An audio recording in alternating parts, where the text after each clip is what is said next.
নিজের ভুল নিজে বুঝতে পেরে আল্লাহর কাছে তওবা করা এটা যেমন তেমন কাজ না, এটা হলো একজন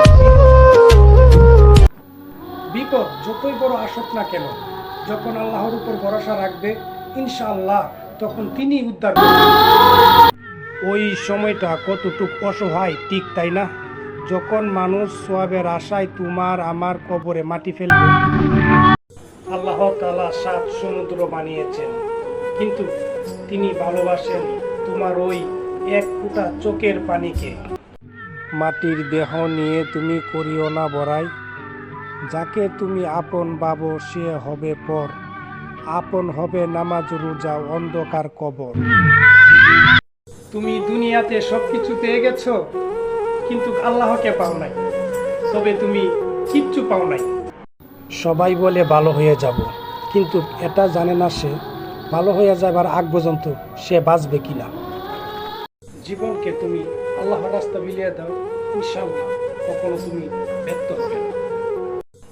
তুমি আল্লাহর কাছে চেয়ে দেখো, আল্লাহ অবশ্যই দিবেন। আল্লাহ বলে তোমরা আমার কাছে চাইতে থাকো, দেওয়ার মালিক তো আমি আল্লাহ, সময় হলে এমনিতেই পেয়ে যাবে। সময় কারোর জন্য বসে থাকে না, সময়ও যাচ্ছে সাথে দিনও যাচ্ছে। কি নিয়ে যাব আমি অন্ধকার কবর, যেদিকেই তাকাই সেদিকেই গুনাহ আর গুনাহ।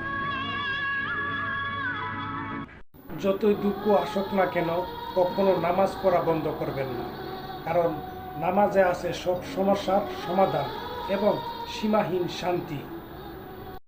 রবের দরবারে যে যত বেশি দোয়া করবে, রব বলেছেন আমি তাকে তত বেশি হেফাজতে রাখবো। সুবহানাল্লাহ। সন্তানকে খেলনা না দিলে 1 ঘন্টা কাঁদবে, আর জ্ঞান না দিলে সারা জীবন কাঁদবে। ইসলামিক শিক্ষা না দিলে কিয়ামতের দিন কাঁদবে।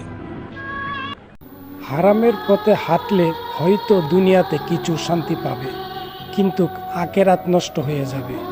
হালালের পথে আসো, দেখবা দুনিয়া শান্তিতে ভরে গেছে।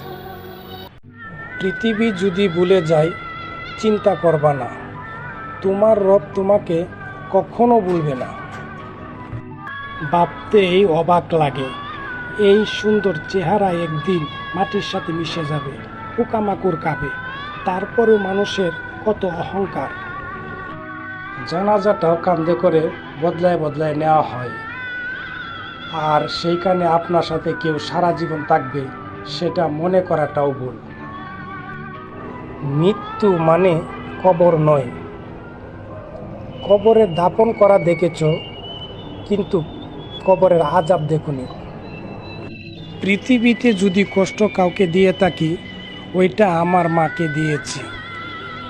আর যদি বলেন ভালোবাসার কথা, ওইটাও আমার মার কাছ থেকে পেয়েছি।